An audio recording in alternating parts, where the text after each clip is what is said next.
Olá, amigos do YouTube, tudo bem com vocês? Vamos aqui dar continuidade às nossas aulas. Hoje nós vamos falar sobre as provas no processo penal.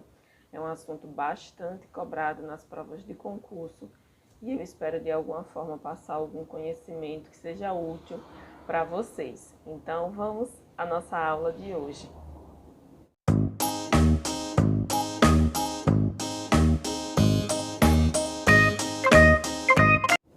Bom, no vídeo de hoje nós vamos falar sobre as provas, né? Como já dito, vamos falar necessariamente sobre os sistemas de apreciação de provas que são utilizados aqui no Brasil, né? São três. O primeiro é o sistema de persuasão racional ou livre convencimento ou convencimento motivado do juiz.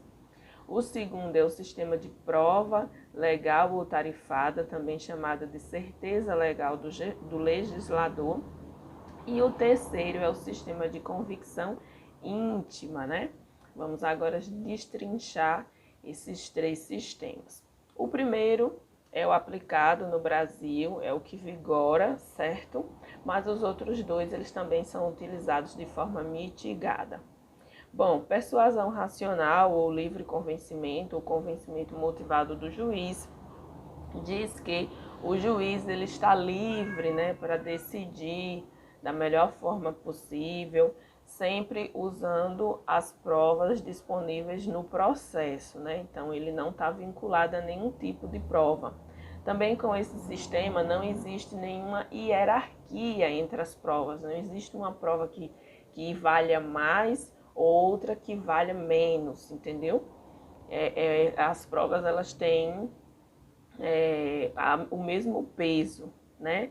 Antigamente, lá nos primórdios da Idade Média, né, existia esse sistema de peso, que a gente já vai falar daqui a pouco sobre isso, e uma prova era mais importante do que a outra, tinha mais peso do que a outra, como por exemplo a confissão. Uma vez confessado o crime, não se investigava mais, entendeu? Já se processava a pessoa e julgava com bases puras e simples na confissão. Aqui no Brasil não se pode condenar ninguém só com base em confissão, né? Porque o que vigora no Brasil é o sistema da persuasão racional. O juiz ele deve, né, se pautar do seu conhecimento, do seu convencimento motivado com base na disponibilidade das provas do processo. Além disso, esse sistema diz que o ônus da prova é atribuído a quem alega, ou seja, se você alega que sofreu determinada situação, você tem que provar aquilo ali. Logicamente que no direito penal, né, quem exerce essa função é o Ministério Público, então se ele oferece uma denúncia alegando que uma determinada situação, né, um suspeito, um suposto acusado cometeu um crime, então ele tem que provar que de fato aquele cidadão cometeu determinado crime, certo? Além disso, eu tenho que falar para vocês que nesse sistema de persuasão racional ou livre convencimento, né, do juiz, ele também permite que o juiz ouça testemunhas de forma extemporânea. Extemporânea por quê? Porque elas não foram arroladas no momento devido.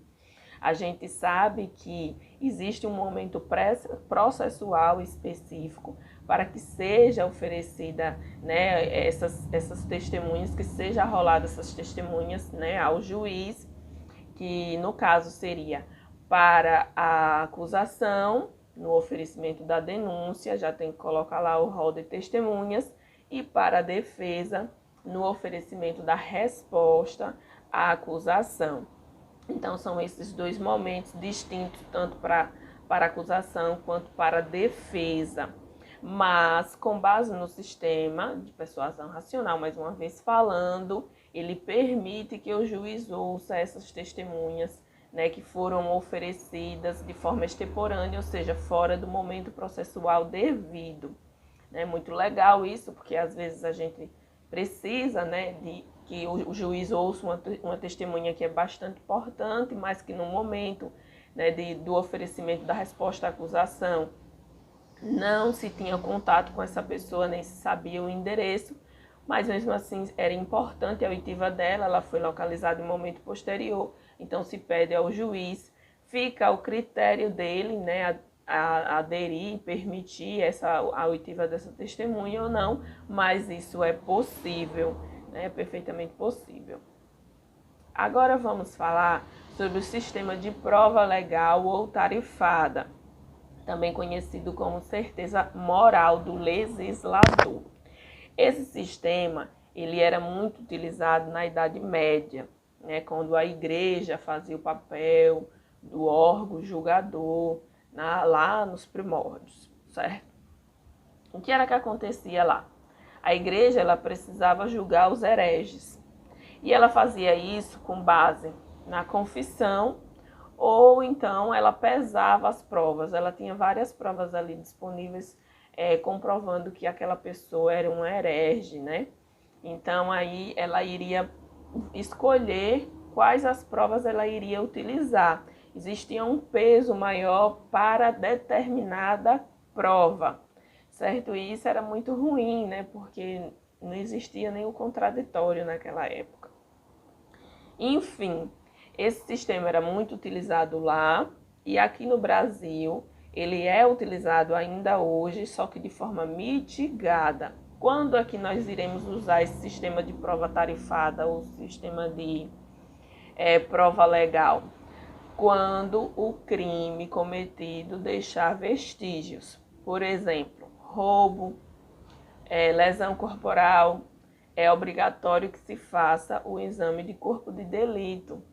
Então, esse exame de corpo de delito, ele tem um peso maior do que as outras provas, porque sendo feito, existe uma comprovação, né, certa que existiu aquela lesão ali.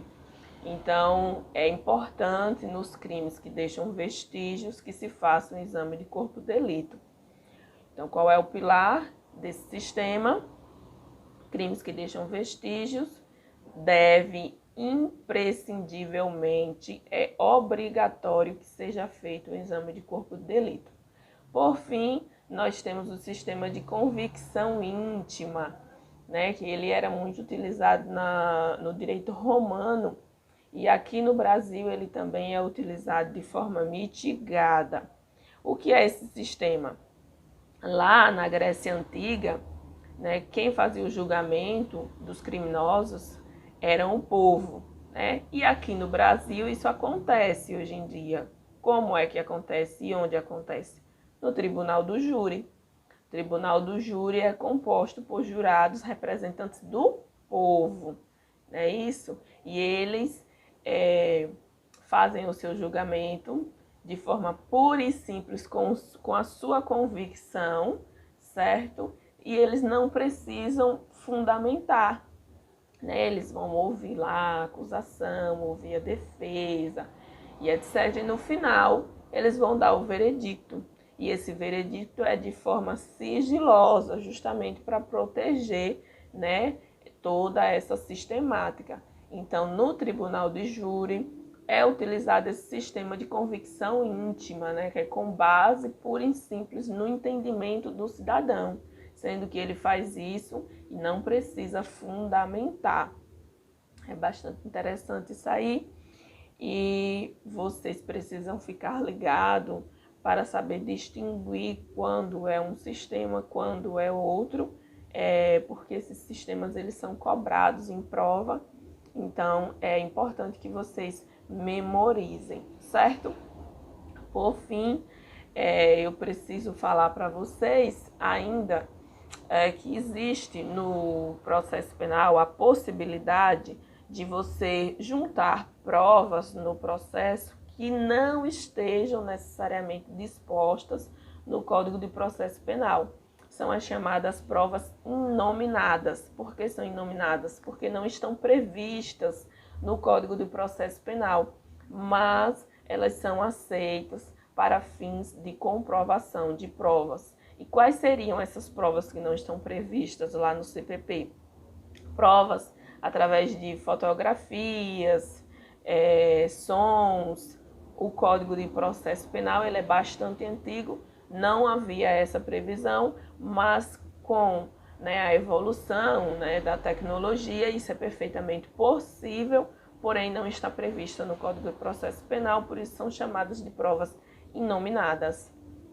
Agora vamos falar sobre os princípios das provas, Temos 4 princípios. O primeiro deles é a oralidade. Significa dizer que todos os atos processuais, ou a maioria deles, eles serão produzidos de forma oral, em audiência de instrução. Além disso, nós temos a concentração, o princípio da concentração. Significa dizer que os atos eles serão concentrados e realizados na audiência de instrução criminal.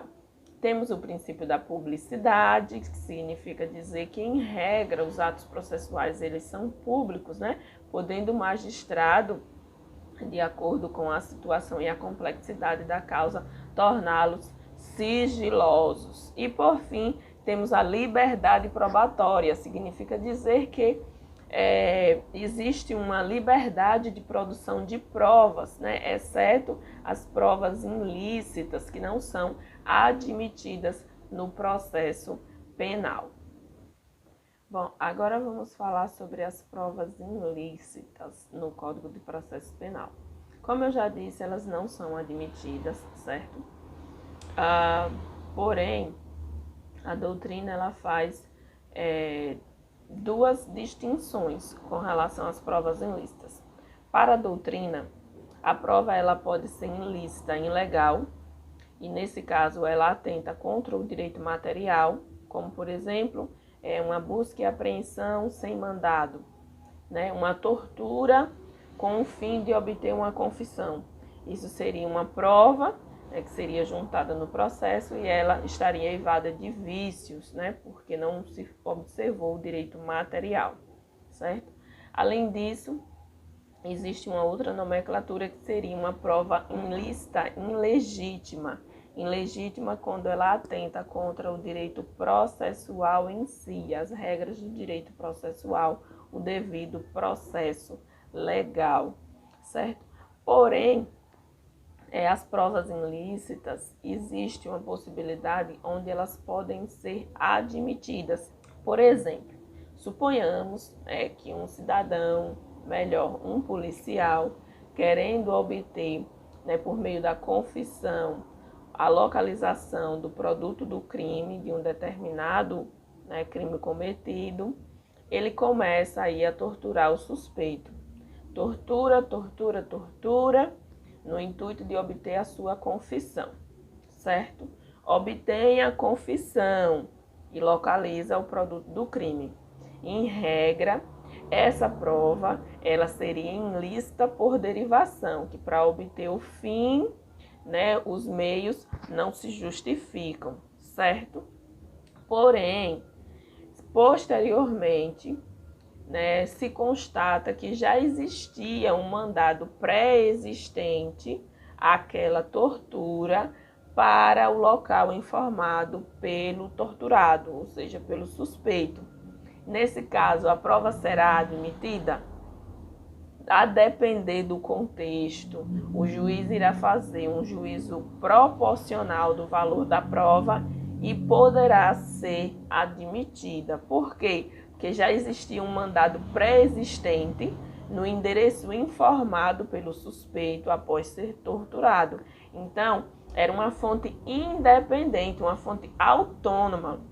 De todo jeito, mesmo sem a tortura, iria chegar àquele fim, ou seja, iria chegar ao endereço, o local exato onde se encontrava o produto do crime. Então, nesse caso, a depender do contexto, o juiz poderá admitir sim essa prova, que inicialmente poderia ser uma prova ilícita. Também poderia ser admitida essa prova, localizada por meio de tortura, se, por exemplo, uma ou duas, uma testemunha já havia informado a localização do produto do crime. Então, seria uma fonte independente. A testemunha já havia informado, iria se expedir mandado de busca e apreensão para aquele endereço, mas por meio de tortura foi localizado, né? Foram, na verdade, obtido através do suspeito e encontraram lá o que eles queriam. Então, nesse caso, onde existe uma fonte autônoma, ou seja, mandado pré-existente, ou uma fonte independente, ou seja, por meio de uma prova testemunhal de uma outra pessoa que tenha informado a localização, né, seria sim possível a admissão da prova ilícita no processo, somente nessas duas hipóteses. Por fim, para finalizarmos esse vídeo, se faz importante mencionar que as provas obtidas por meio de psicografia, elas não são admitidas no processo penal. Ou seja, não venha me dizer, alegar, juntar um documento que uma pessoa do além, né, veio lá e informou, né, por meio de uma psicografia, uma carta. Isso não existe, tá? No processo penal isso não é admitido.